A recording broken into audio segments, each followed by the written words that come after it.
And we'll find that in many cases, very oftentimes, and part one of the Kitab-i-Iqan is one example where um, where we find two different possibilities affirmed. At least in part one of the Kitab-i-Iqan itself, Baha'u'llah seems to be pointing the finger at the clergy, at leaders of religion, for the rejection of the prophets. But elsewhere in Baha'u'llah's writings, we find that that it's really the people who are responsible. So this is just one example, and we're going to find another example, or more than one example, as we move along.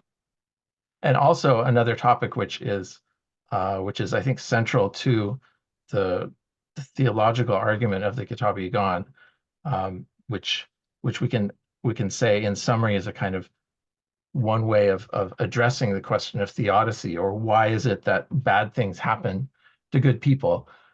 Why is it that that an all-powerful, all-knowing, benevolent deity allows these things to happen? Why is it that God, who wants us to know him, nevertheless reveals himself in a way that makes it very difficult to know him?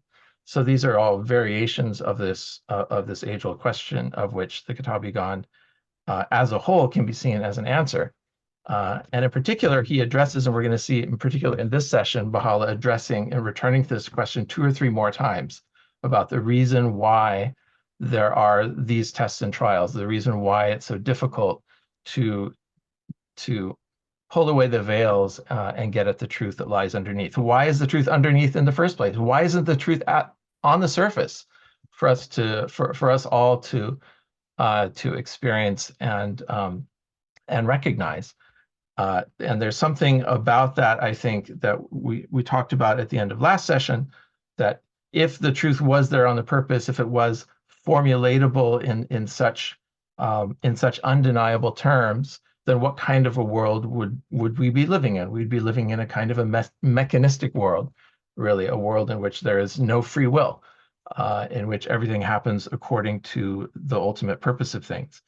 But somehow, and the mystery, I think, still lingers at this stage. There is a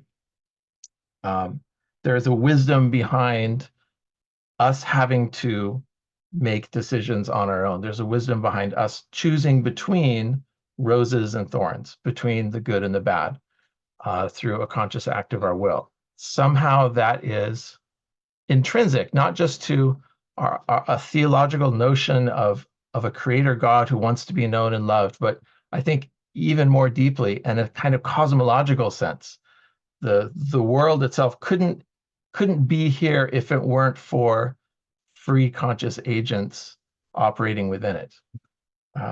So this time we're going to be revisiting some of these points. We're going to be walking through the Kitab-i-Iqan up to the end of part 1, paragraph 101, and we will be at the end offering some thoughts and comments about the symbolic language of revelation, which is the primary topic of this part of the Kitab-i-Iqan. And we'll be asking a question: why? Why is the language symbolic? And we'll add maybe 1 or 2 thoughts after that. So as before, we have an outline that can help us walk through the Kitab-i-Iqan, I think, a little bit more quickly. It helps group the arguments. It allows us to get a sense of the flow of the arguments, even if the outline is not precisely linear. And so we can see that we're going to be taking a bit of an excursion, whereas we started up until paragraph 43 with the elucidation centered around the verses of the Bible of the Son of Man coming in the clouds with power and glory, and the sun and the moon not showing their light, and so forth, the tribes of the earth being shaken. Baha'u'llah invites the reader to take the step of the Spirit in paragraph 44, so that swift as the twinkling of an eye, we can flash through the wilds of remoteness and bereavement, and in one breath can commune with the heavenly spirits. And along the lines of I think taking that step of the Spirit and lifting off from the linearity of the exposition, Baha'u'llah then lands in another terrain for a few dozen paragraphs, but for a little while anyway, to turn to certain exposition of certain verses from the Quran that are adjacent to these verses of the Bible, the meaning of the Lord of the East and the West in paragraph 45. Since the sun rises in the east and sets in the west, and we're talking about the symbolic meaning of the word sun, Baha'u'llah turns to this phrase from the Quran, which has also been interpreted along literalistic lines, and Baha'u'llah gives it a symbolic interpretation, and also moves on to an explanation of the cleaving of the heaven, which he says, of course, it cannot be taken in its literal sense, but has to be understood as the annulment of the former dispensation and of its laws. He then talks about the sufferings and hardships that have been endured by the prophets as a result of in paragraph 47, as a result of the literal interpretation of these verses, and then returns to the question of the changing of the earth. And here, this phrase "changing of the earth" gives us a little bit of a connection point to Gems of Divine Mysteries, because Gems of Divine Mysteries was written also with regard to a very similar question as the Kitab-i-Iqan. We also have the full text of its questions, and the Gems of Divine Mysteries, written just a year or two earlier, is centered around the question of tabdil, or changing. In the case of Gems of Divine Mysteries, the changing of certain laws and ordinances from those which were expected to something else. And so Baha'u'llah is, I think, touching upon this question of unexpected change and unexpected transformation from something into something else. Here he's talking about the changing of the earth, and the earth of divine knowledge and wisdom, and the earth of the souls and the hearts being changed by this divine elixir of the revelation. Stephen, sorry. Yes. You just said Baha'u'llah answered questions in whose questions for Gems of Divine Mystery? Who asked those questions? Is So that this what was oh, sorry. Go ahead, please.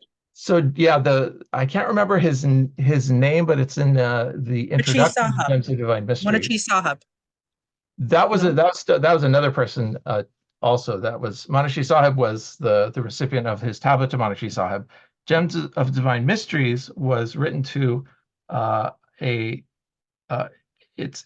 honestly cannot remember the name, but it's given in the introduction to Gems of Divine Mysteries. One of the reasons actually I can't remember it is because there are two different sources on who the recipient of that tablet is, and I always get mixed up in my head because one of the sources is completely wrong and it gives the wrong person, and the other source, which is in Persian, gives one that at least the research department is determined is more likely to be the correct recipient. So this person was not an uncle of the Bab, but was someone who likewise had questions about the claims of the Bab in light of what the Shiite Muslims of the day all took to be the clear and obvious signs that they were all waiting for, as regards the return of the promised Qa'im and the return of the 12th Imam. So Baha'u'llah also says, I think somewhat cryptically, that in paragraph 50, that this changing of the earth, and he comes back to this interesting sort of cryptic claim about the stars falling from the heavens. But he says this also has a physical meaning. He takes so many pains in part one of the Kitab-i-Iqan to say all of these have symbolic meanings. All of these prophetic phrases have symbolic meanings. But he also says that they have parallel physical meanings. So it's almost like he doesn't go all the way to saying it's all symbolism, but he says because there's a connection between the spiritual and the physical. So we shouldn't be, I suppose, that surprised at the end of the day that at the time of the coming of the manifestation, that there are also physical changes happening in the earth that could be observed, that are objective in a way, because the coming of the manifestation is synchronized with a certain state of humanity, and that state of humanity, although we think about it and talk about it in spiritual terms, is reflected also in our physical situation. So the physical earth obviously changes around the time of the coming of Baha'u'llah, which is the height of the Industrial Revolution and the changing of the earth, not for the better, but the beginning of the pollution of the earth, the beginning of the corruption of the air and the water. So that's one sense in which the physical earth is changed and reformed, and obviously in other ways changed and reformed in ways that are beautiful, and in ways that are in alignment with human needs, but also with beauty. So we're going to come back to this, to the physical correlates of these symbolic things in a few more paragraphs. So, but Baha'u'llah asks us to be fair in our judgment, that and this is in paragraph 51, that if we're to interpret these things totally literally, there's no way that they could possibly come true. Be fair in thy judgment, he says, were this verse to have the meaning which men suppose it to have, of what profit, one may ask, could it be to man? The whole earth gets gathered up into one handful.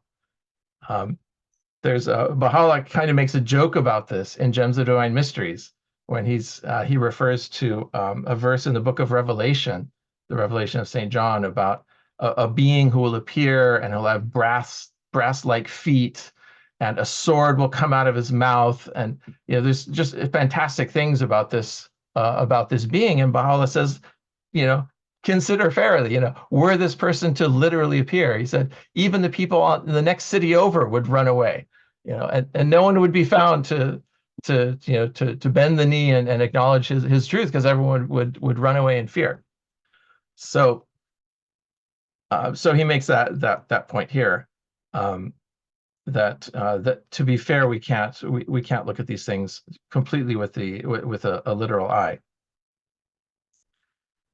And then he repeats what he has repeated in many other paragraphs. I have it here kind of scrawled in the margin, half a dozen places where he says almost the same thing.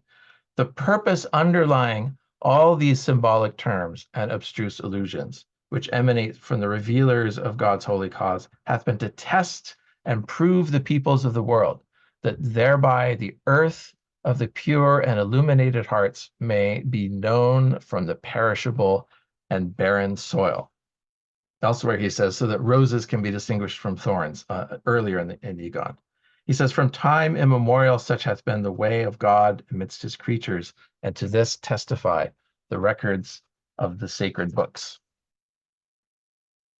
This is such a passage that speaks to human capacity, right? Like, we know that for these words to resonate, it's not dependent on human knowledge, but it's sort of like, what is the faculty within us that is responsive to things like metaphor and allusion and symbolic terms? I mean, it's sort of we think of it in terms of like, well, these are literary devices, but that sounds too sort of like school book intellectualizing of a way of responding, that anyone presumably has that capacity. So it's sort of like, well, what is that faculty in a way? Yeah. It doesn't seem to be the same faculty that allows us to concede the logic of an argument. Right. It's a different faculty from that. It's more like, to me, and maybe even drawing the comparison is not to do it justice, but to me it's more like the faculty of recognizing the beauty of a song, because the song is its own proof. Someone can't come up to you and say, this is the best song ever written. You're going to say, well, let me hear it. And you hear the song all the way through, and the song kind of justifies itself. Its greatness is self-evident. It's a closed logical circle in a sense. It doesn't require anything from the outside to sort of prove that it's great or not. It's its own thing. I think in that sense, the the word of God is similar, because Baha'u'llah says in so many places, it can't be judged based on the standards that are current amongst you. It says it is its own proof. And if you try to wrap your head around that logically, it's just a circular argument. You can say, okay, well, anyone can come along and say, okay, I have a divine message, and I may speak total gobbledygook. But you can't judge it on the fact that it's illogical. You have to judge it on its own, on its own merits. So listen up. But to say something isn't based on intellect is, unfortunately, in today's intellectual world, to say something is not based on intellect is almost to concede the argument. It's almost to say, yeah, okay, I admit, it's not based on intellect, because the argument, the next half of it would go something, oh, so it's just a story. Oh, so it's just something that anyone could say. But it's not that. And Baha'u'llah isn't saying that either. The song or the masterpiece proves itself by how it transforms the earth of the hearts. That's the proof. It isn't just a proof because he says it's a proof. Mm-hmm. It's a proof because it has the transmutative power. Mm-hmm. And that transmutative power, well, if it's not transmuting us, maybe we're not ready for it yet, but we can look around and see other people who are transmuted by it. So it's not entirely a subjective thing. We can read the Dawnbreakers. We can look at the historical records which are there. We can see, the incredible sacrifices made today by Baha'is in Iran. And these are proofs. These are, the earth of hearts being transformed by something to an extent that people are willing to just cast their heads at the feet of the beloved for. Mm-hmm. So Baha'u'llah is moving on in the next few paragraphs to a theme of how this testing of the souls shows how the ways of God may be contrary to the ways of humanity. And the first example is this question of the changing of the qibla, the changing of the point of adoration, the direction to which one turns in prayer. And there was a great kerfuffle during the time of Muhammad, when in the middle of the prayer, everyone was used to turning in a certain direction, and halfway through Muhammad turns in another direction. And a number of his followers apostatized their faith at that moment. And Baha'u'llah says there's a point to this, the point having something to do with, I think, with what Baha'u'llah says elsewhere. He says this, I think, again in Gems of Divine Mysteries, that were he to declare earth to be sky, or water or water to be land, he says no one can question that. And again, thinking about that logically, it sounds like, oh, this is dangerous, right? Any cult leader is going to do the same, and then lead their people off a cliff. But Baha'u'llah isn't, again, he's not saying that. By saying, were he to declare water to be land or vice versa, he speaks the truth. It's, I think, in the realm of that kind of self-justifying character of revelation as a divine work of art that works its transmutative power. But not all those passed the test. And so there were those among the followers who just couldn't turn their face in another direction. And they apostatized. There were those who, in the next paragraphs 50, this is 55, 56 and 57, we start moving into Moses, and how Moses was known as a murderer. And this was a great test for many people. But before he gets to that point, he again repeats this theme about the nature of divine tests. In paragraph 55, yea, such things as throw consternation into the hearts of all men come to pass, only that each soul may be tested by the touchstone of God, that the true may be known and distinguished from the false. And in the next paragraph, such things take place only that the souls of men may develop and be delivered from the prison cage of self and desire.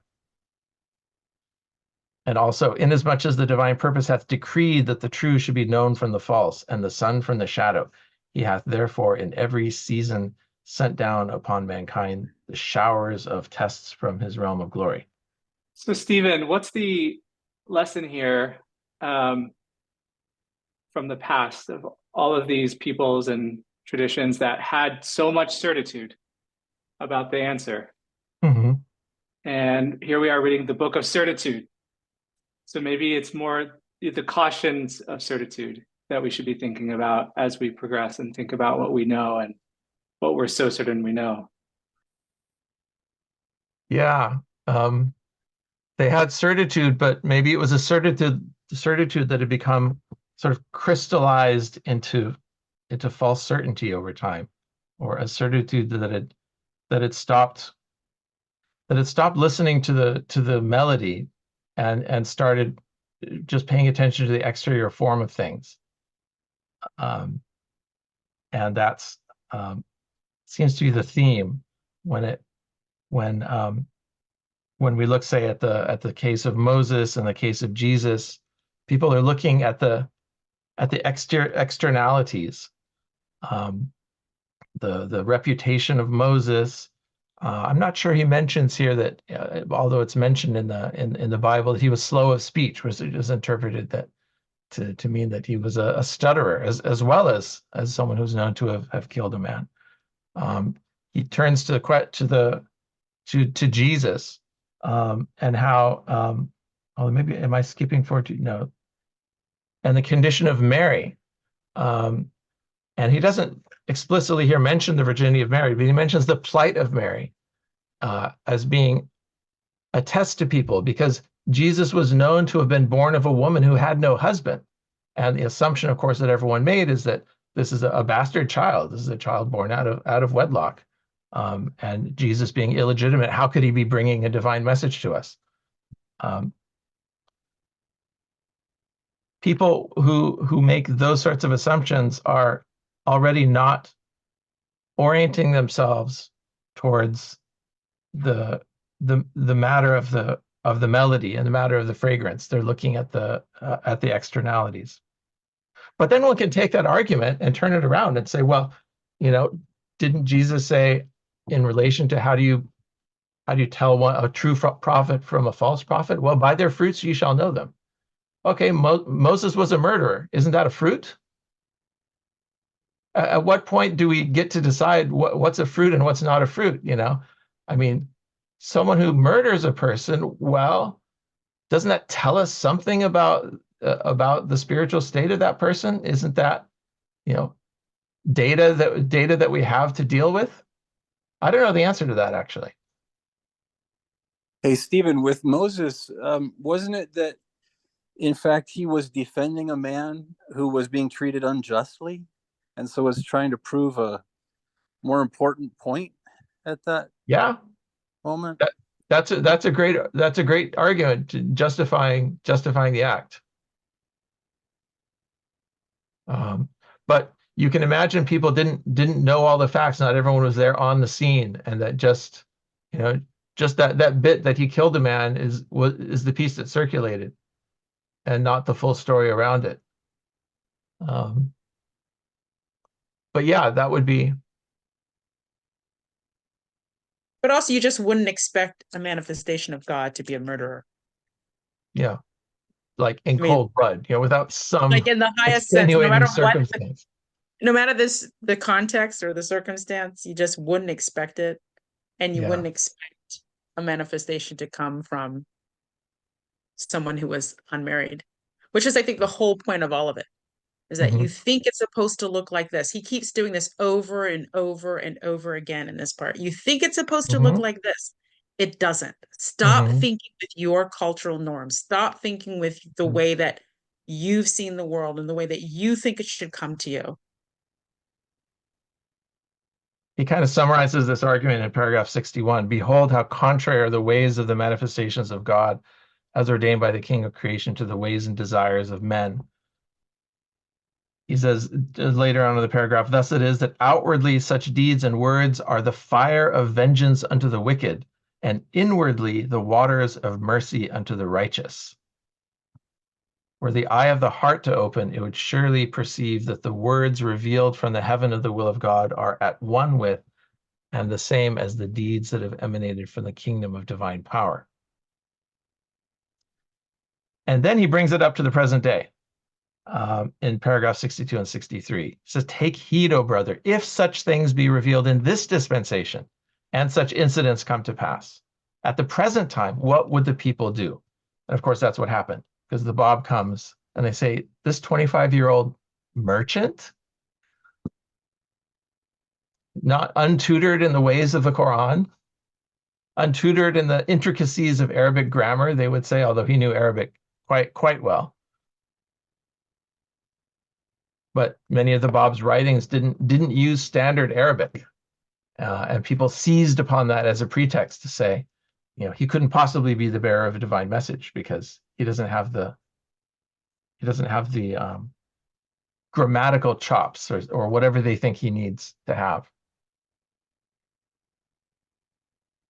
Baha'u'llah says, if the eye of justice be opened, it will readily recognize in the light of that which hath been mentioned, that he who is the cause and ultimate purpose of all these things is made manifest in this day. So here Baha'u'llah is openly proclaiming the truth of the revelation of the Bab. But we have to wait until the end of part 2 of the Iqan for Baha'u'llah to turn explicitly and directly to the revelation of and person of the Bab himself, and to go through a list of proofs and evidences of the Bab's revelation. So at this point, this is just a kind of a foretaste of where he's going. But in paragraph 64, to me, this is like one of my favorite bits of the Iqan, where Baha'u'llah kind of interrupts himself mid-argument because he's overtaken by the Holy Spirit, really. And you get a sense of like being live in the front row as Baha'u'llah's writing and describing what he's experiencing. There's a kind of first-person immediacy to it, that this is, as well as words can convey and capture, what it's like to experience divine revelation. And you can see how Baha'u'llah does it. It's just loaded with metaphor, because that's all he can do, is just pour on the metaphors. The sweet savors of God being wafted from the dayspring of revelation, the morning breeze blowing out of the Sheba of the eternal. Its tidings rejoiced anew the heart and imparted immeasurable gladness to the soul. It made all things new and brought unnumbered and inestimable gifts from the unknowable friend. The robe of human praise can never hope to match its noble stature, and its shining figure the mantle of utterance can never fit. Without word, it unfoldeth the inner mysteries, and without speech, it revealeth the secrets of the divine sayings. It teacheth lamentation and moaning to the nightingales warbling upon the bough of remoteness and bereavement, instructeth them in the art of love's ways, and showeth them the secret of heart surrender.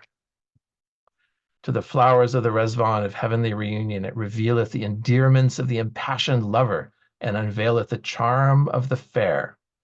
Upon the anemones of the garden of love, it bestoweth the mysteries of truth, and within the breasts of lovers, it entrusteth the symbols of the innermost subtleties. At this hour, so liberal is the outpouring of its grace, that the Holy Spirit itself is envious. It hath imparted to the drop the waves of the sea, and endowed the moat with the splendor of the sun. So great are the overflowings of its bounty, that the foulest beetle hath sought the perfume of the musk, and the bat, the light of the sun, that hath quickened the dead with the breath of life, and caused them to speed out of their sepulchres, of the sepulchres of their mortal bodies, and hath established the ignorant upon the seats of learning, and elevated the oppressor to the throne of justice. It says the universe is pregnant with these manifold bounties, awaiting the hour when the effects of its unseen gifts will be made manifest in this world. Obviously, in hindsight, he's alluding to his imminent declaration in the Garden of Rezvan. Something greater than himself is moving him here. And he's appealing to the reader to, like, listen. In the soil of whose heart will these holy seeds germinate? From the garden of whose soul will the blossoms of the invisible reality spring forth? It's so beautiful. And then he returns to earth. So kind of abruptly back in paragraph 66, he's now back to the thread which which he departed from in paragraph 42 or 43. So now we're back to the Bible and the sign of the Son of Man in heaven. And Baha'u'llah talks about, as we had mentioned earlier, this appearance of the sign. This is what we're going to be doing for the next few minutes. The appearance of the sign refers to the sun of the heavenly teachings being eclipsed, the stars of the divinely established laws falling, the moon of true knowledge being obscured, and so forth. And he gives allegorical interpretations of the sun and the moon and the stars.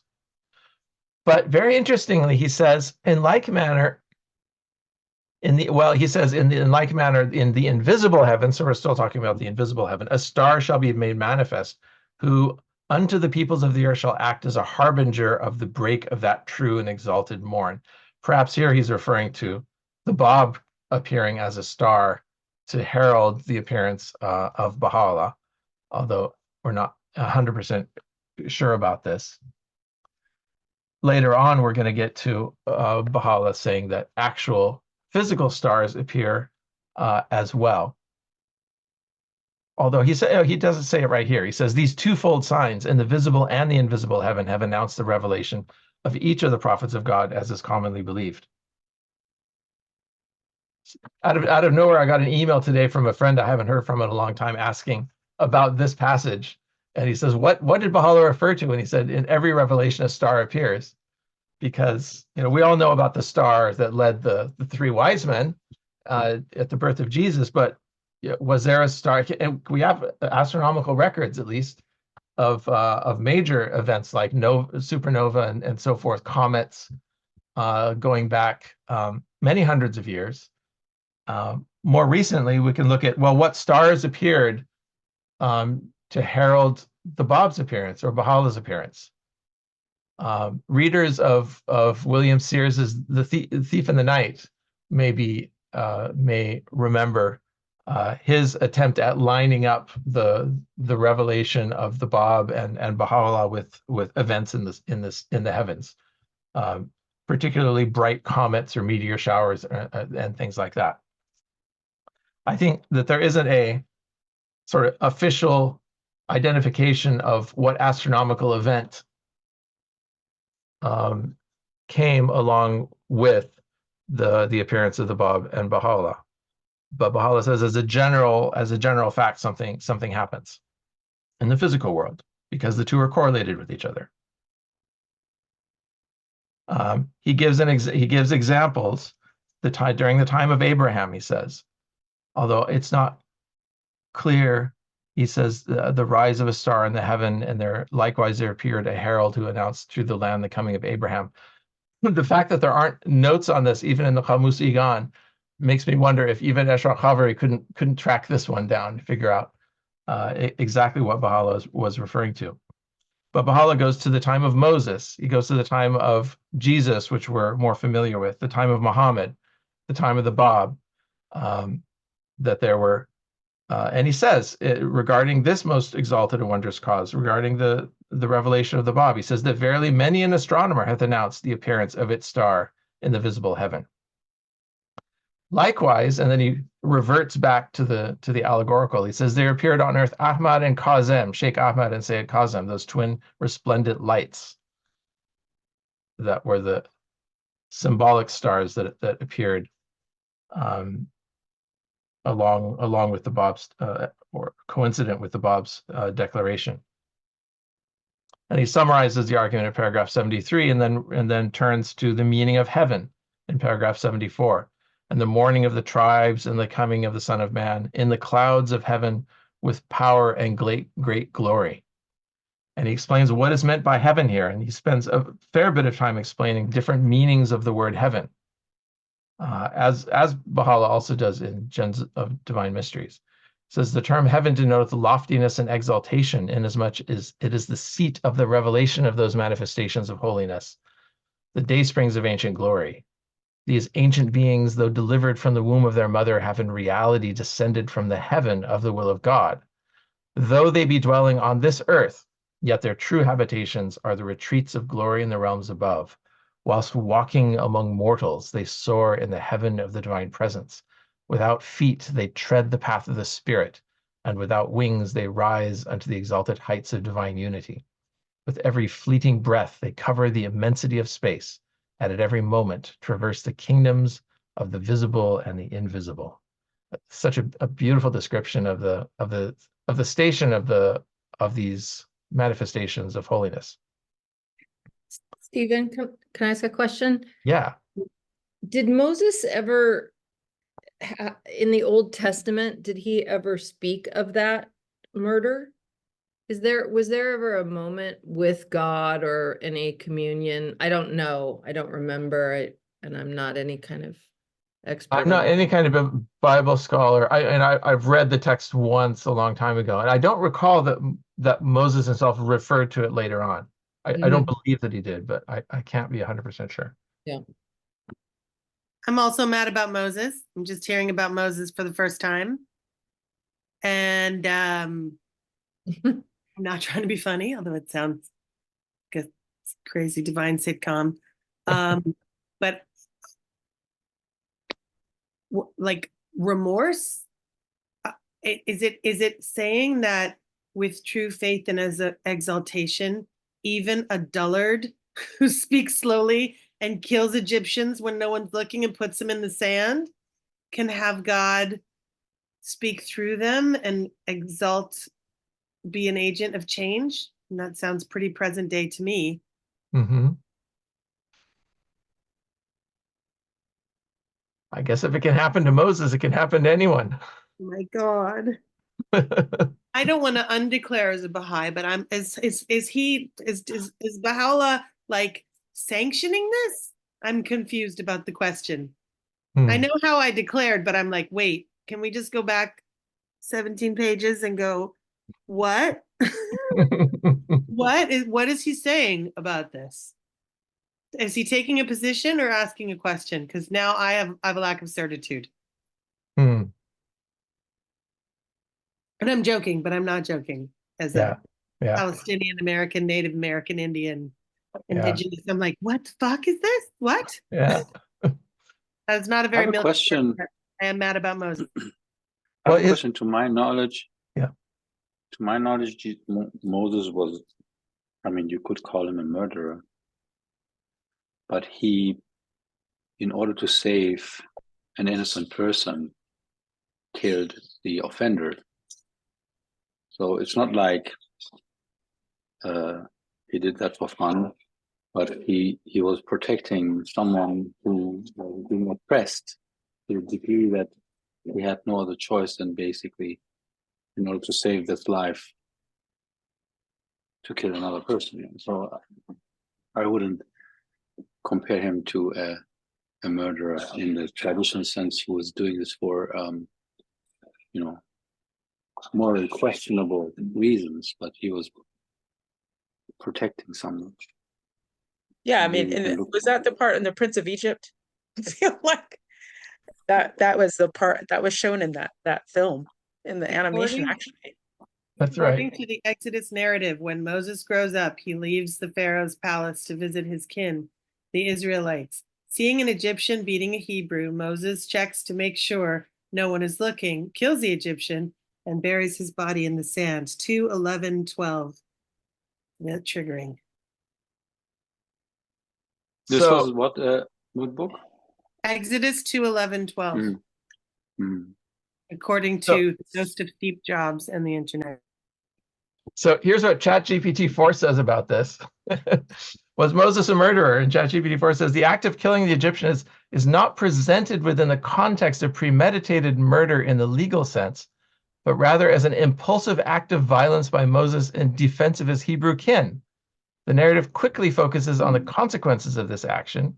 Fearing the retribution from Pharaoh, he flees to Midian, where he encounters God in the burning bush and so forth. So it sets off this whole chain of events, his leaving. So let's move on to get to the end of part 1. We still have about 25 paragraphs or so. So now Baha'u'llah enters into a kind of a short digression on two kinds of knowledge.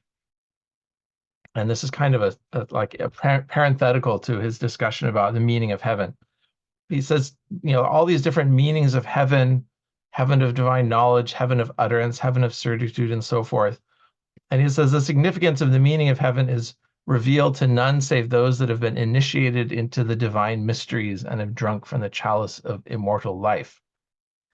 He says, wert thou to cleanse the mirror of thy heart from the dust of malice, and thou wouldst apprehend the meaning of the symbolic terms revealed by the all-embracing word of God, made manifest in every dispensation, and wouldst discover the mysteries of divine knowledge. Not until, however, thou consumest with a flame of utter detachment those veils of idle learning that are current amongst men, canst thou behold the resplendent morn of true knowledge.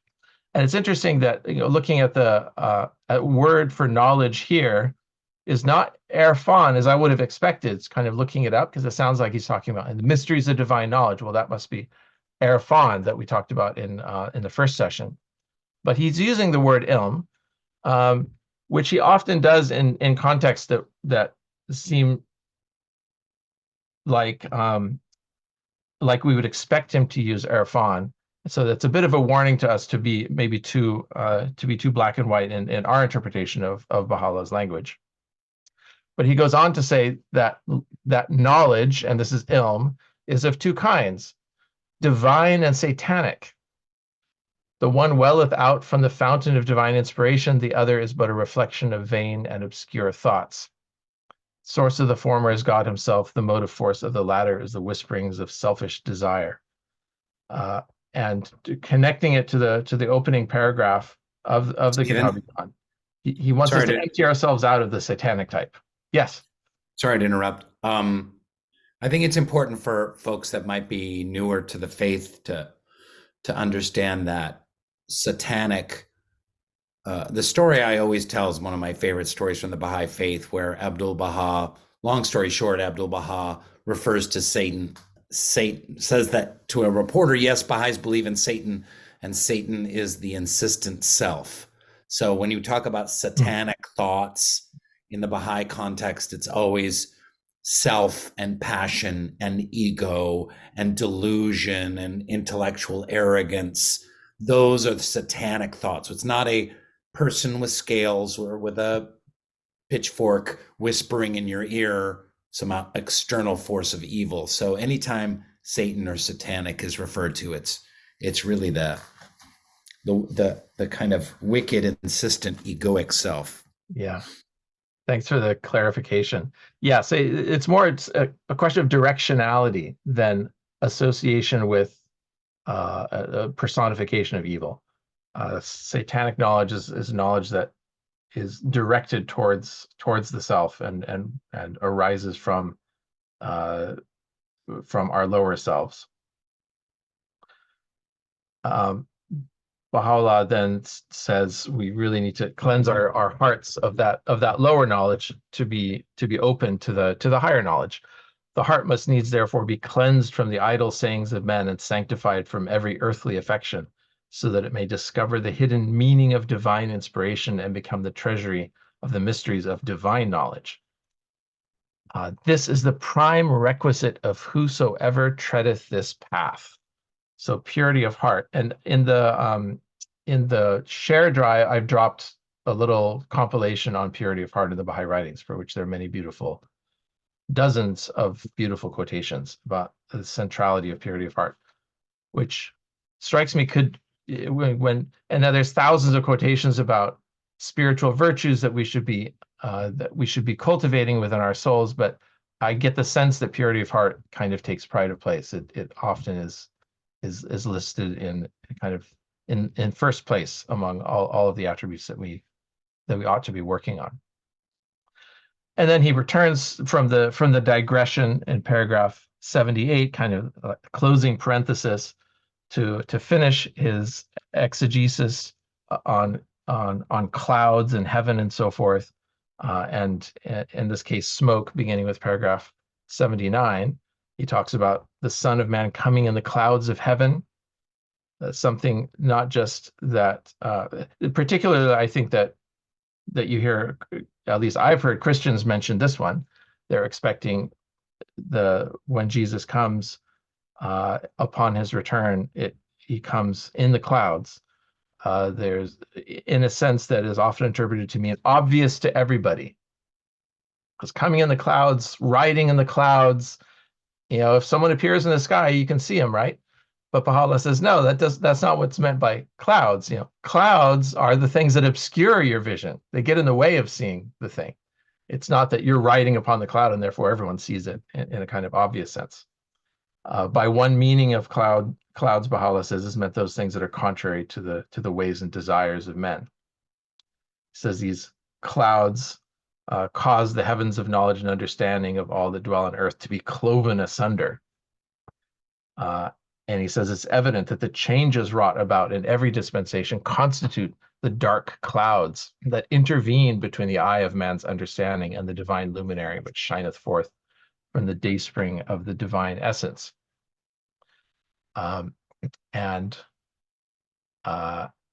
he exhorts us in paragraph 82 to make the utmost endeavor so that by God's invisible assistance, these dark veils, heaven-sent trials may not hinder us from beholding the beauty of his shining countenance, and that we may recognize him only by his own self. And I highlighted this because it reminds me of that earlier conversation about the kind of logical circularity of it, that the recognition is a kind of a self-justifying thing in a way. Now, the clouds are related to smoke, and he also refers to the passage in the Quran about the heaven giving out a palpable smoke, and he gives a similar explanation of the meaning of smoke, that these very things that are contrary to the desires of wicked men to be the touchstone and standard whereby he proveth his servants, that the just may be known from the wicked and the faithful distinguished from the infidel. The symbolic term smoke denotes grave dissensions, the abrogation and demolition of recognized standards, and the utter destruction of their narrow-minded exponents. And then finally, the final bit of exegesis is on the meaning of angels, which is in paragraph 86. But before that is more kind of veiled declaration in regard to his own approaching a declaration in a year or two. He says, ere long thine eyes will behold the standards of divine power unfurled throughout all regions, and the signs of his triumphant might and sovereignty manifest in every land. As most of the divines have failed to apprehend the meaning of these verses and have not grasped the significance of the day of resurrection, they therefore have foolishly interpreted these verses according to their idle and faulty conception. So it's kind of summarizing the argument, but then he has one more thing to explain, and that's the meaning of angels. Abdu'l-Baha gives a beautiful description of angels in one of his tablets. He says the meaning of angels is the confirmations of God and his celestial powers. Likewise, he says angels are blessed beings who have severed all ties with this nether world. Baha'u'llah gives an explanation of angels, which is more in line with that second description. Those who, reinforced by the power of the Spirit, have consumed with the fire of the love of God all human traits and limitations, and have clothed themselves with the attributes of the most exalted beings. And of the cherubim, that's a whole rabbit hole we don't have to go down, but there's something called angelology, and some people have spent their whole careers on writing about angels, the kinds of angels there are, how many pairs of wings they have, what they're called. There's even a tablet of Baha'u'llah about angels and referring to these to angels with different pairs of wings and so forth. But we aren't going to look at it here. It's more or less in line with what Baha'u'llah is saying here in the Kitab-i-Iqan, which gives them allegorical interpretations. So closing part one of the Kitab-i-Iqan, after the description and sort of closing out this description of this verse from Matthew, the book of Matthew, Baha'u'llah turns to a particular objection and counters a particular objection given by the divines and the people in every age and century, Namely, that when confronted by verses that don't seem to line up with their expectations, instead of making the move of saying, oh, well, I have to understand this in a different way, maybe I have to understand this in a less literalistic way, people instead accuse the text of being corrupted in some way. So they're so unwilling to let go of their literal interpretation of the text that they would rather just discount the text entirely and say, well, the text itself is corrupted, and that's why it's that's why it's giving these unexpected signals. So Baha'u'llah addresses that in the last dozen or so paragraphs of part 1 of the Kitab-i-Iqan, but not before sort of kind of summing up his argument as to the symbolic interpretation of the prophecies of Jesus. He says, as the adherents of Jesus have never understood the hidden meaning of these words, and as the signs which they and the leaders of their faith have expected and have failed to appear, they therefore refuse to acknowledge, even until now, the truth of those manifestations of holiness that have since the days of Jesus been made manifest. He says that you've even failed to perceive that were the signs of the manifestation of God in every age to appear in the visible realm, in accordance with the text of established traditions, so all of us were to happen according to their expectation, he says none could possibly deny or turn away, nor would the blessed be distinguished from the miserable, and the transgressor from the God-fearing. Judge fairly, were the prophecies recorded in the gospel to be literally fulfilled, were Jesus, son of Mary, accompanied by angels to descend from the visible heaven upon the clouds, who would dare to disbelieve? Who would dare to reject the truth and wax disdainful? Nay, such consternation would immediately seize all the dwellers of the earth, that no soul would feel able to utter a word, much less to reject or accept the truth. So behind this argument, Baha'u'llah doesn't say it explicitly, but behind this argument, I think, is the whole free will argument that we talked about in the last session. That is that a world in which people are unable to accept or deny the truth of their own free will is let's say not the world that God wants. That's one way to put it. One also, I would suspect, also put it as something like, that's not a world that could exist, a world that doesn't contain conscious beings able to make choices out of their own free will. But that's a claim and not something that I could back up. But Baha'u'llah here is, I think, implicitly arguing for the necessity of free will by assuming that the reader is going to agree with him that this state of affairs that Baha'u'llah proposes, if everything does happen literally, is not a state of affairs that makes sense, that no one could possibly deny. But Baha'u'llah says such objections and differences have persisted in every age and century. The people have always busied themselves with such specious discourses, vainly protesting, wherefore hath not this or that sign appeared? Such ills befell them only because they have clung to the ways of the divines of the age in which they lived, and blindly imitated them in accepting or denying these essences of detachment, these holy and divine beings.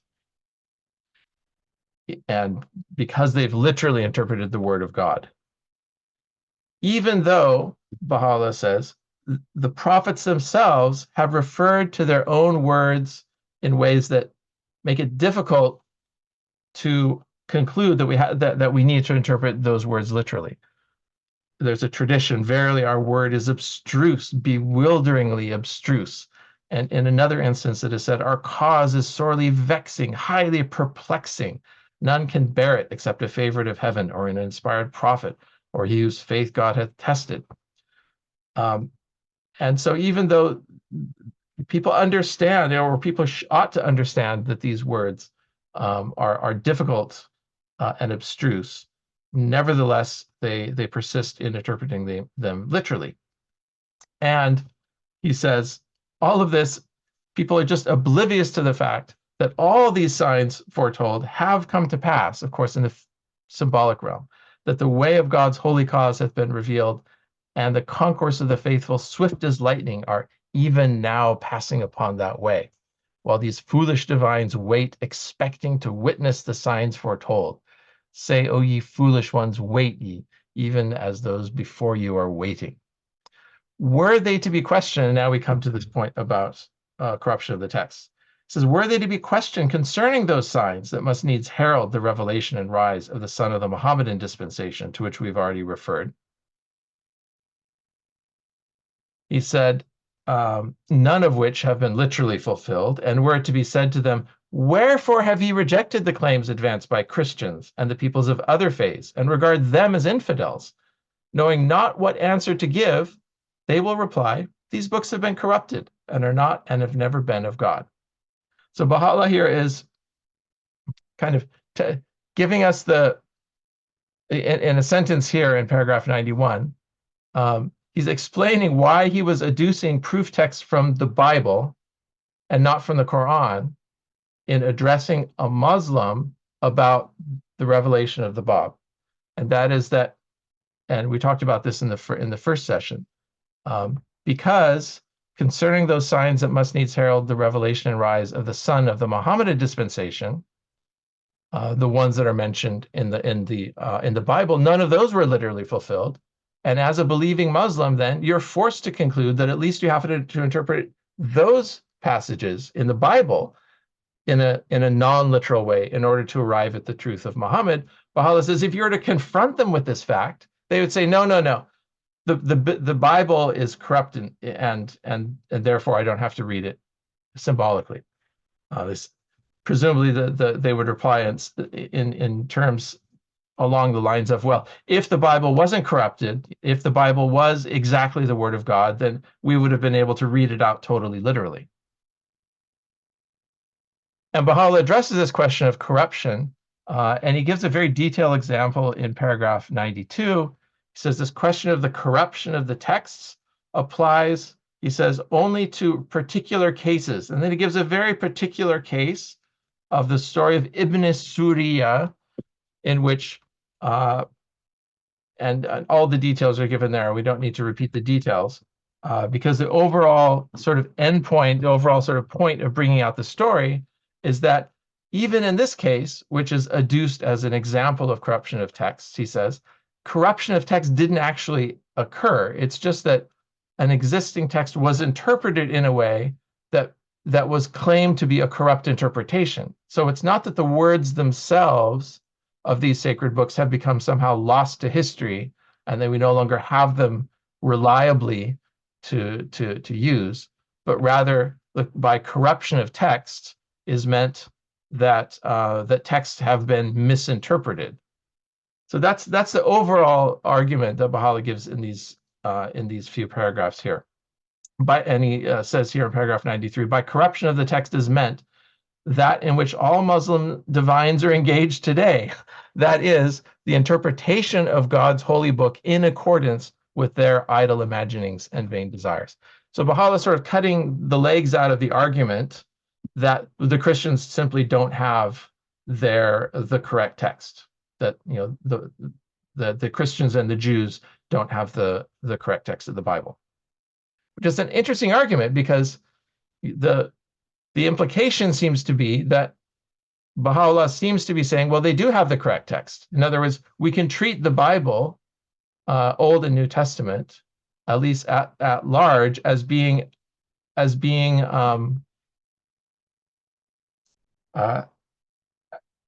the fully sort of as being the reliable word of God. That seems to be behind the argument that Baha'u'llah is making here. Again, to underline this point, he says in paragraph 94, the meaning of the word of God have been perverted, not that the actual words have been effaced.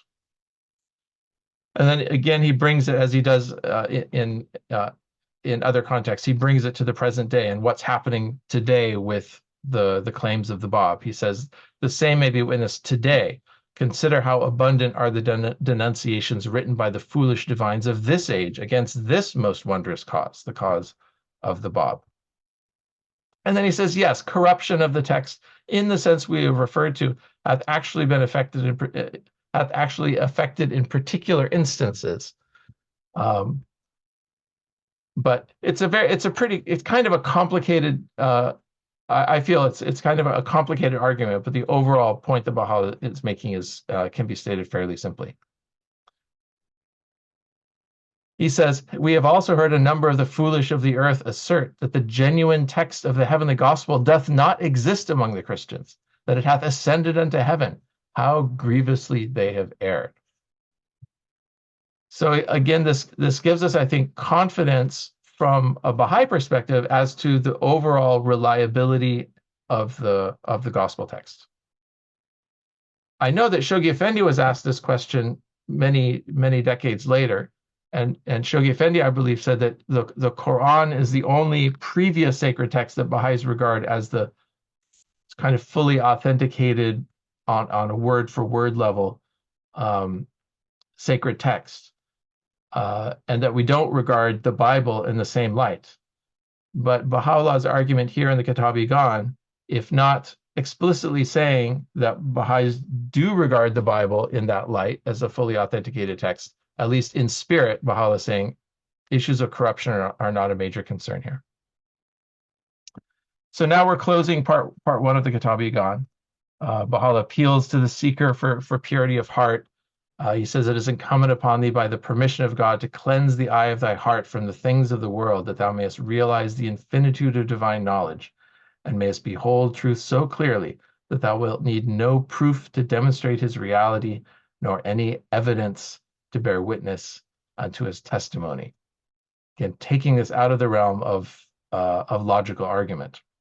And even more, referring to almost 3 different realms of seeking in paragraph 100. It says, should you soar in the holy realm of the spirit, you would recognize God manifest and exalted above all things, in such wise that thine eyes would behold none else but him. Wert thou to explore the sacred domain of truth, thou wilt find that all things are known only by the light of his recognition, and he hath ever been and will continue forever to be known through himself. And if thou dwellest in the land of testimony, content thyself with that which he himself hath revealed. Is it not enough for them that we have sent down unto thee the book? So whatever kind of seeker you are, you're a seeker centered on the book and the testimony in the third case, or you're centered on maybe the recognition of the prophet, perhaps, or whether you're in the holy realm of the spirit and seeing through the eye of God. It's interesting that in Sufi terms, there are also 3 degrees of certitude related to the knowledge of flame, seeing flame, and being burned by flame. And perhaps these three degrees of seekers can be correlated to those stations.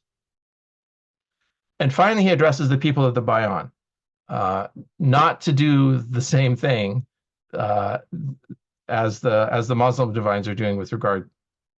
Not to do the same thing with regard to Baha'u'llah's approaching declaration as the Muslim divines have done with the Bab's revelation. He says, we beseech the people of the Bayan, all the learned, the sages, the divines, and witnesses among them, not to forget the wishes and admonitions revealed in their book.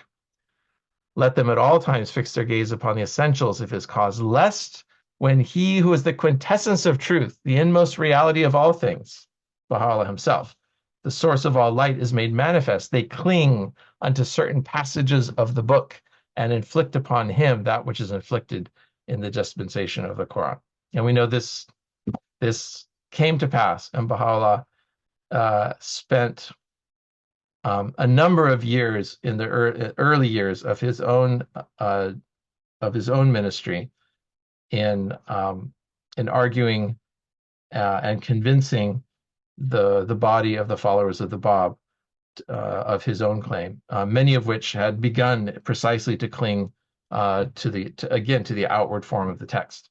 Now this happening on the time scale of years instead of the time scale of centuries. So that's part 1 of the Kitab-i-Iqan. I want to say a few comments about what we've just read, and then open it up for conversation. Symbolic language being the real touchstone of this reading, and indeed of most of part 1 of the Kitab-i-Iqan. We could ask, first of all, why symbolic language? Why is this being used? And I have a couple potential answers. One is that that's the only thing you can use, because the divine truth can't be expressed in any other way. In other words, they're ineffable, and so you have to come at it through the sort of closest means of approach that you can, and so you use words laden with metaphor. Abdu'l-Baha says it's difficult to comprehend even the words of a philosopher. How much more difficult it is to understand the words of God. The divine words are not to be taken according to their outer sense. They are symbolical and contain realities of spiritual meaning. He says something similar also in Promulgation of Universal Peace. And in London in 1911, I believe, he says it even more explicitly. He says, divine things are too deep to be expressed by common words. The heavenly teachings are expressed in parable in order to be understood and preserved for ages to come.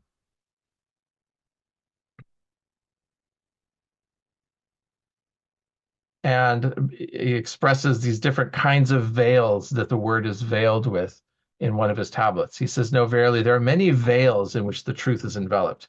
Gloomy veils, then delicate and transparent veils, then the envelopment of light, the sight of which dazzles the eyes, as doth the sun, which is enveloped only in its own light. And as we look at it, the sight is blinded and eyes are dazzled.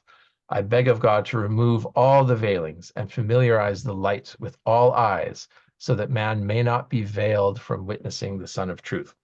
In some respect, the word is its own veil. The language in which it's expressed is its own veil. St. Augustine had a beautiful way of describing this in his first encounter with the Bible. He was born as a pagan and came into the recognition of the truth of Christianity as a young man. And he writes in his Confessions sort of a beautiful description of what it took for him to get at and really accept the Christian scriptures, which are written in such a different kind of language.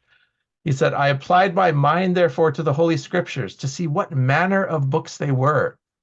There I saw a thing not discovered by the wise, nor revealed to the little ones. Low is the entrance to it, but where it issues, it is lofty and veiled in mysteries. And I was not such as could enter it or bend my neck to its path.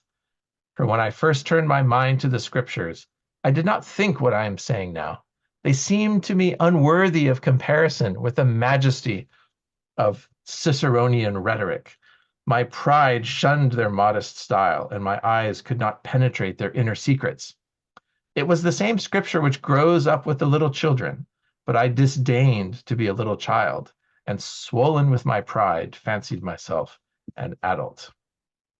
But there's another reason why the real meanings may be veiled, why it requires sort of this veiling of light, or this veiling of symbolism. And that argument is I'll call it the argument from danger. So I'm throwing this out here really for conversation, see if people think there's something to this. Perhaps it's the case that certain aspects of the truth that the prophets wish to convey to humanity is not suitable to be conveyed to everyone equally, because people are in different stages of understanding. People are in different states of receptivity. People are in different levels of capacity to understand the full measure of truth. St. Paul already says in the Bible, that, and I quoted this last week, I think, I fed you with milk, not with meat, for hitherto you were not able to bear it, neither yet now are ye able.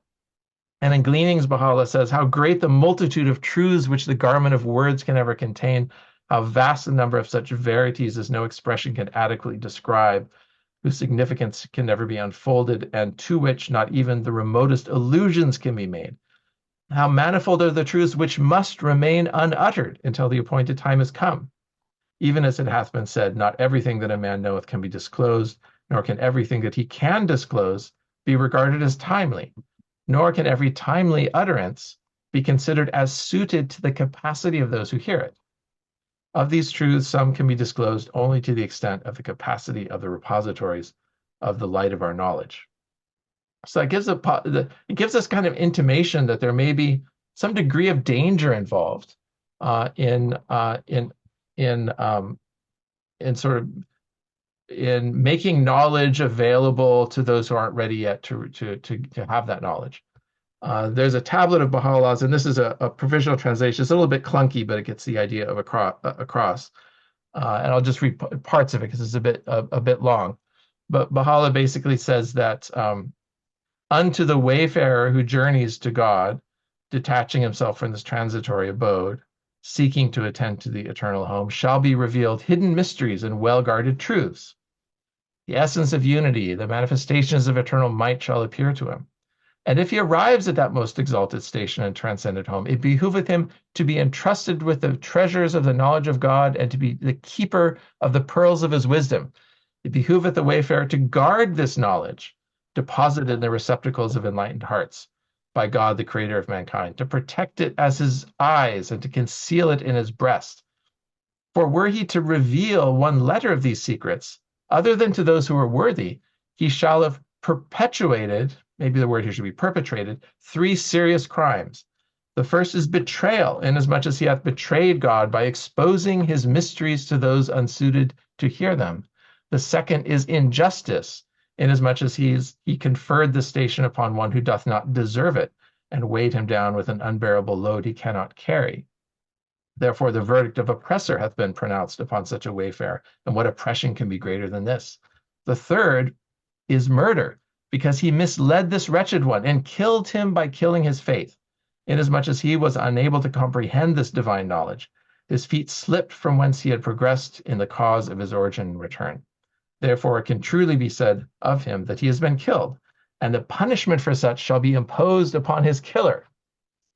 This is just an amazing passage. It's possible, Baha'u'llah says, to commit spiritual manslaughter, spiritual murder, not by delivering falsehoods, not by fooling someone into believing the wrong things, but by actually telling them things that are actually the case, but the person isn't ready to have it. It's like feeding meat to a newborn baby. The baby will be killed. Perhaps we shouldn't be that surprised. I mean, it follows from the metaphor of milk to babes and meat to those who are stronger. And Baha'u'llah is just drawing out the consequences far more explicitly and with a far kind of sharper point than St. Paul did. But that's like the argument from danger, that there are truths which perhaps for the safety of all are expressed in form of parable, in form of symbol, in ways that you have to kind of peel away the layers to get at, in ways that are ambiguous enough that different people coming at it from different directions can walk away with different meanings, each according to whatever they're going to get from it. This to me is one of the more interesting and challenging passages in Baha'u'llah's writings, because I think its implications about the nature of spiritual truth and the nature of and the nature of how that truth is to be transmitted are impacted by these considerations. Finally, and I know this session has gone on longer than maybe we thought at the beginning, I just wanted to ask a final question, because Baha'u'llah's argument here in part 1 of the Kitab-i-Iqan is that he's introducing to us a new way of thinking about and reading Scripture, a way that sees through the symbolism to some truth that lies underneath. And Baha'u'llah's prime examples in doing this are very specific, very meaty, very symbolism-laden prophetic descriptions of what is to come, taken from the text of the Bible and from the text of the Quran. If one is to take Baha'u'llah's injunction about reading of Scripture and apply it to Baha'u'llah's own revelation, then how do we apply it to reading Baha'u'llah's writings? Because Baha'u'llah didn't write a lot of prophecies for us to sort of run through this kind of process. There isn't anything nearly as elaborate as the Gospel of Matthew in describing what is to come. In fact, if you try to pull together everything Baha'u'llah says about what that next manifestation is going to be, it basically comes to, as far as I can tell, and I've looked I've looked far and wide, and I can't be sure that I haven't missed anything. But as far as I can tell, there's really only two bits of information we have. Bit of information number one, which is repeated in many different contexts, is that we don't expect the appearance of another prophet for another 1,000 years. In the Book of Certitude, in the Iqan itself, Baha'u'llah says, once in about 1,000 years shall the city be renewed and readorned. So he doesn't say exactly 1,000 years. And that makes sense because, the distance between, say, Jesus and Muhammad was only 600 odd years, not 1,000 years. But in the Kitab-i-Iqan and in other tablets, Baha'u'llah further clarifies that this 1,000 years is meant very precisely. Should a man appear ere the lapse of a full 1,000 years, each year consisting of 12 months, according to the Quran, and of 19 months of 19 days each, according to the Bayan, and if such a man reveal to your eyes all the signs of God, unhesitatingly reject him.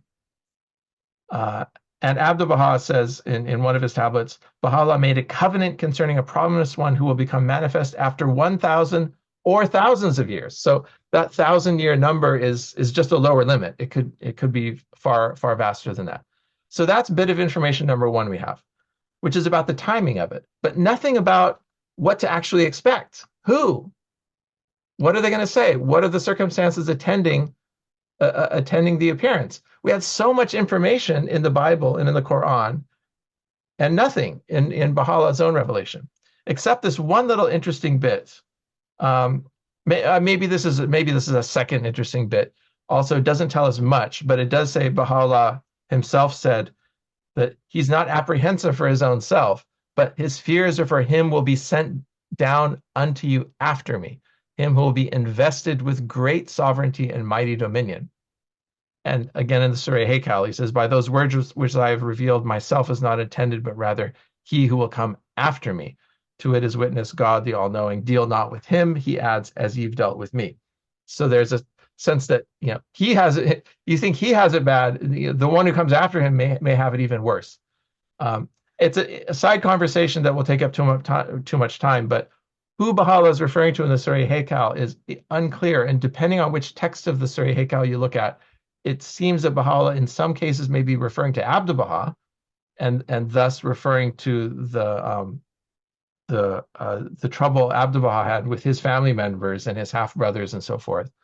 And in other versions of the Surah Haykal, there's more than one version, it seems more like Baha'u'llah is referring to the next manifestation. So we have this kind of partial bit of information. Finally, we do have one very interesting bit. And this also is a provisional translation, so it's take it for what it's worth. But Baha'u'llah does say something very interesting and very specific about what the nature of that next manifestation will be. Namely that it's not going to be verses. The proof is not going to be verses. He said, ere this manifestation, verses alone had been the proof unto all, since in all the previous scriptures we had sent down this decree. Although in the present dispensation, almighty evidences, perspicuous proofs, wondrous verses, prodigious revelations, and divine stations have been made manifest, all these as a bounty from our presence unto the entire creation, yet hereafter the matter rests in the hand of God. It is for him to determine what to assign as proof in the succeeding manifestations. For in this manifestation, God, glorified be his mention, hath willed that most of the believers and the sincere ones should give utterance to verses. Whence, in the next dispensation, we shall ordain a different matter as proof, lest all who speak in this fashion should show pride towards God, the all-powerful, the all-compelling, the almighty. That makes a lot of sense to me. Why, yeah. That's why I think it will be a woman. She will come with verses, and it will be before 1,000 years. And then will really be challenged and tested. Or even, that would certainly be a challenge.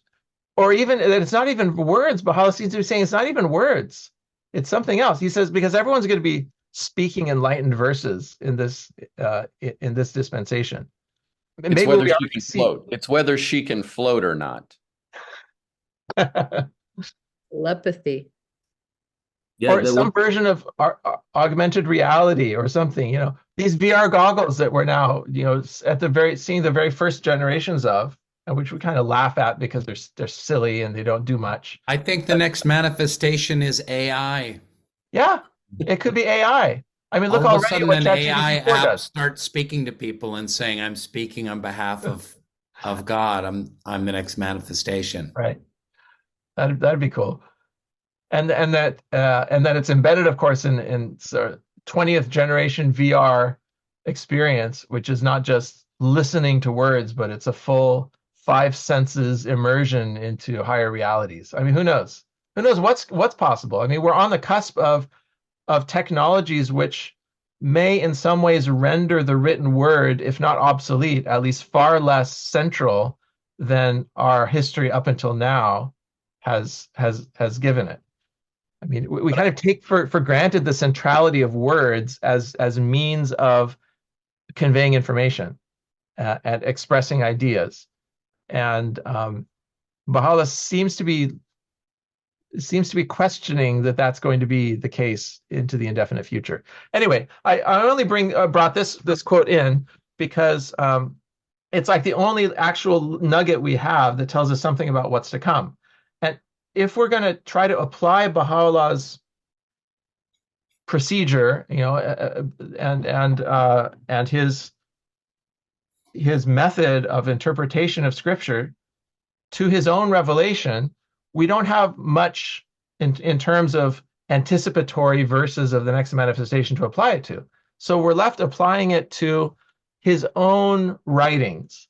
And this is where I want to sort of end. This is the last slide. End with a sort of suggestion that the equivalent of reading prophecies according to their symbolic meaning as opposed to their literal meaning, sort of the equivalent procedure in Baha'u'llah's writings is to see the reality of what Shoghi Effendi has called the relativity of religious truth as a principle informing and permeating Baha'u'llah's revelation.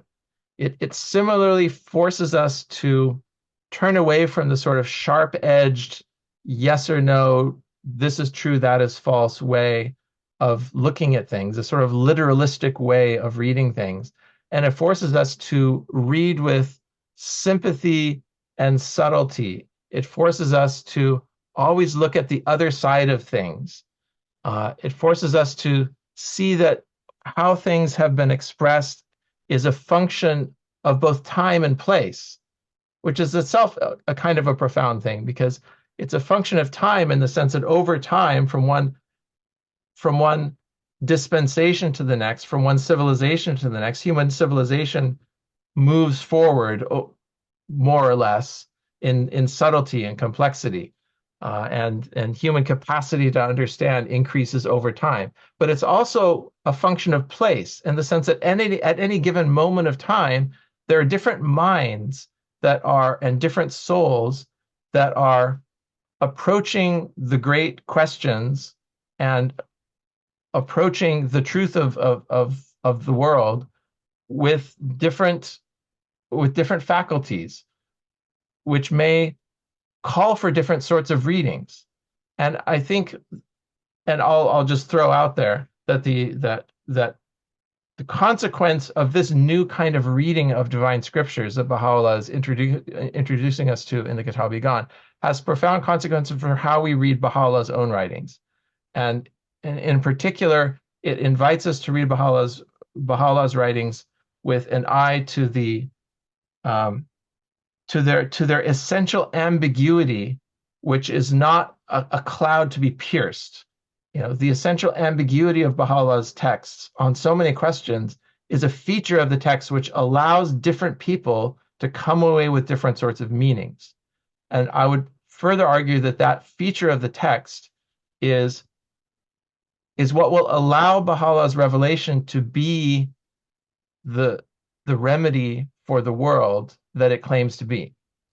Because it can only be a remedy for the world if it allows all the peoples of the world, with all of their diverse perspectives and readings, to enter into one common spiritual terrain. And that can only happen if that spiritual terrain admits of multiple interpretations. without having to sort of slice away and say this way is true and that way is false. So I'll stop on that note and apologize for the length of time, but open it up.